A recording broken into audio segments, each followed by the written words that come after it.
Praise the Lord, ஹல்லேலூயா. கிறிஸ்துவுக்குள் பிரியமானவர்களே, இந்த அருமையான காலை வேளையிலும் தேவ சமூகத்துக்கு வந்தவங்கள் ஒவ்வொருவரையும் இயேசுவின் நேற்று நாமத்தினாலே அன்பின் வாழ்த்துக்கள். இந்த நாளிலும் பிரசங்கி 11ஆம் அதிகாரம் 6ஆம் வசனத்தை அடியேன் வாசிக்கிறேன். உன் கைகளை நெகிழ விடாதே. ஆமேன், ஹல்லேலூயா. இன்றைக்கு நம்மோடு பேச விரும்புகிற வார்த்தை பாருங்க, நீங்க உங்க கைகளை நெகிழ விடாதீங்க. அப்படின்னா என்னன்னா, நம்முடைய கையின் பிரயாசத்தை ஆண்டவர் நம்ம அனுபவிப்போம் என்று சொல்லுகிறார். நம் கையின் பிரயாசத்தை, நம்மளுடைய முயற்சிகளை, நம்ம வாழ்க்கையில நம்ம என்னெல்லாம் செய்யணும்னு முயற்சி எடுத்து நம்ம ஒரு காரியத்தை செய்கிறோமோ அந்த காரியங்களை நெகிழ விடாதீங்க, விட்டுடாதீங்க. சிலதுல தளர்வு வருது. ஏன் ஆண்டவரே, நான் எல்லாம் நல்லா தான் செய்கிறேன், திடீர்னு இந்த மாதிரி ஒரு சுச்சுவேஷன் வருது, இந்த மாதிரி இருக்கேன், போங்க ஆண்டவரே, எவ்வளோ செஞ்சு பிரயோஜனம் இல்லை, நான் ஏன் இதெல்லாம் செய்யணும், எனக்கு ஒரே நஷ்டமாக வருது, ஒரே மனக்குழப்பமாக இருக்குது, ஒரே வேதனையாக இருக்குன்னு நம்மளுடைய கைகளை நெகிழ விட்டுடுறோம். அந்த விஷயத்தை நம்ம விட்டுடுறோம். தொடர்ச்சியாக ஒரு விஷயத்தை நம்ம செய்ய மாட்டோம். ஆமேன், ஹல்லேலூயா. நிறைய பேருடைய வாழ்க்கையில் இதுதான் பிரச்சனையே. இல்லைன்னா இன்னைக்கு எவ்வளவோ ஆசீர்வாதத்தில் நம்ம இருந்திருக்கலாம். பல நேரங்களில் நாம் என்ன பண்ணுகிறோம், ஒரு காரியத்தை துவங்கி அதை தொடர்ந்து செய்யாமல் நெகிழ விட்டுடுறோம். சில விஷயங்களை பண்ணவே முடியாதபடி நமக்கு ஒரு இடரல் வரும்போது, பிரச்சனை வரும்போது அதை விட்டுடுறோம். அப்படி விடக்கூடாது என்று இன்னைக்கு காலையில் பேசுகிறார். ஆமேன், ஹல்லேலூயா. நேற்றைய பொழுதிலும் கர்த்தர் நிறைய காரியங்கள் நம்மளோடு பேசுகிறார். இந்த சண்டே சர்வீஸில் நீங்கள் வருகிற எதிர்காலத்திற்காக உங்களுடைய காரியங்களை நீங்கள் சேர்த்து வைக்க வேண்டும். எதிர்காலம் உங்களுக்காக காத்திருக்கிறது. ஸோ எதிர்கால இன்வெஸ்ட்மெண்ட் அவசியம் என்று பேசியிருக்கிறார். அப்போ ஆண்டவர் உங்கள் கைகளினாலே ஆசீர்வதிக்க சித்தமாக இருக்கிறார். ஆமேன், ஹல்லேலூயா. நான் தொடர்ந்து அந்த வசனத்தை வாசிக்கிறேன் பாருங்க. காலையில உன் விதையை விதை, மாலையில உன் கையை நெகிழ விடாதே. அதுவோ இதுவோ எது வாய்க்குமோ என்று இரண்டும் சரியாய் பயன்படுமோ என்று நீ அறியாயே. இது ரொம்ப அழகான வார்த்தை, ரொம்ப திட்டமாய் சொல்லுகிறார். நீ காலையில எழுந்து ஜெபம் பண்ணு. காலையில எழுந்து நீ முதல்ல உன்னுடைய வேலைகளை பாரு. இருட்டோடே எழுந்து புத்தி உள்ள ஸ்திரீ தன் வீட்டின் காரியத்தை ஒழுங்குபடுத்தினது போல நீங்க தான் உங்க வீட்டு பிள்ளைகளுக்காக ஜெபிக்கணும். நீங்க தான் உங்க வீட்டு பிள்ளைகளுக்காக உழைக்கணும். நீங்க உழைக்காம, நீங்க ஜெபிக்காம, நீங்க செய்யாம, ஸோ நீங்க இதை விட்டுட்டீங்கன்னா இந்த பலன் வேற யாராவது செய்வாங்க. ஆனா பிரயோஜனம் உங்க வாழ்க்கையில ஒரு பிரயோஜனமும் இருக்காது. நீங்க எந்த நன்மையும் பெற்றுக்கொள்ள முடியாது. சோம்பேறி தேவனுடைய ராஜ்யத்துல எல்லாம் பிரவேசிக்கவே முடியாது. அப்போ நீங்க என்ன பண்ணணும் அப்படின்னா, உங்களை நம்பி குடும்பம் இருக்கிறது, உங்களை நம்பி சபை இருக்கிறது, உங்களை நம்பி அநேக உறவினர்கள்லாம் இருக்கிறாங்க. இவங்க இந்த குடும்பத்து நிமித்தமா நாம் ஆசீர்வதிக்கப்படுவோமே என்று காத்திருக்கிறாங்க. ஸோ நம்மளை சுற்றி பல இடங்கள்ல ஆண்டவர் நம்மளை பொறுப்பான பிள்ளைகள் என்று நம்பி வைத்திருக்கிறார். நாம பொறுப்பற்றவர்களாக நம்முடைய கைகளின் காரியங்களை விட்டுடக்கூடாது. நமக்கு என்ன கொடுத்திருக்கிறார், காலையில் எழுந்தோமா, அவரவர் காரியத்தை சரியாய் செய்து வீட்டின் காரியத்தை ஒழுங்குபடுத்தி காலையில் எழுந்து அநேகருக்கு ஜெபம் பண்ணிட்டு நாம வேலைக்கு போகிறவங்க வேலைக்கு போயாக வேண்டும், வியாபாரம் பண்ணுகிற வியாபாரம் பண்ணியாக வேண்டும், ஸோ படிக்கிற பிள்ளைகள் படிக்க போயாக வேண்டும்.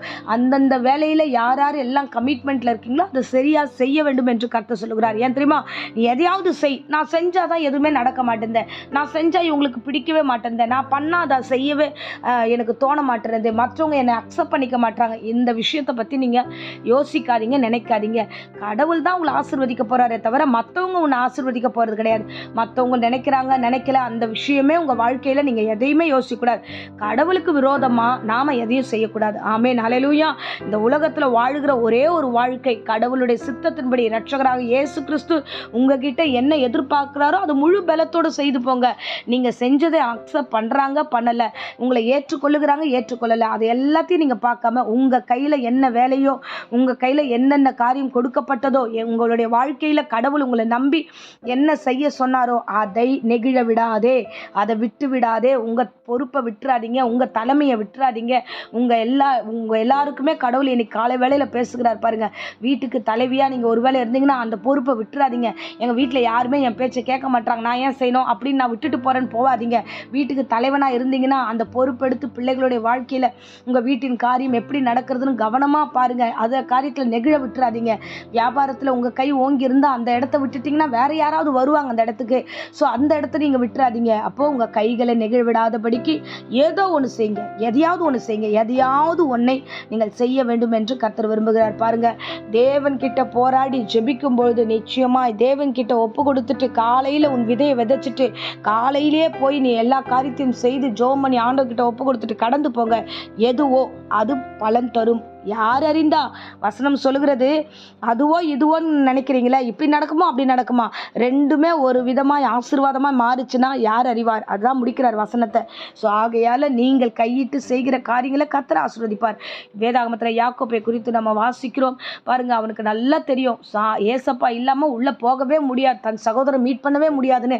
அப்போ அவன் என்ன பண்ணுகிறான்? நான் ஜெபம் பண்ணி வைக்கிறேன். அப்போ அந்த ஜெபத்தை அவர் கேட்குறாரோ இல்லையோ, நான் போராடி ஜெபம் பண்ணுவேன், என்னை ஆசீர்வச்சாதான் நான் போவேன் அப்படின்னு அவருடைய ஜெபத்தை அந்த இருட்டோட அந்த சூழ்நிலையில் அவர் ஜெபிக்கிறார், போராடுகிறார், கடவுளை வர வைக்கிறார். அந்த இடத்துல தூதன் வருகிறான், போராடுகிறார்கள். அங்கே வந்து நீர் ஆசீர்வதித்தால வழியே உம்மை போக விடேன் என்று பிடிவாதமாய் கால்களை பற்றி கொண்டு அவன் போராடி ஜெபிக்கிறவனாய் பார்க்கலாம். அப்பொழுது அந்த இடத்துல அந்த தூதன் சொல்லுவான், ஸோ இப்பொழுதே உன் பேரை நான் மாத்திர நீ ஆசீர்வாதமாக இருப்பேன்னு சொல்லி வாழ்த்திட்டு ஸோ அங்கேருந்து அந்த தூதன் கிளம்பி போகிறார். அப்படியாக ஸோ காலை வேளையில் கர்த்தர் கேட்குறாரோ இல்லையா? கண்டிப்பாக கேட்பார். உனக்காக தான் வெயிட் பண்ணிட்டு இருக்கார்.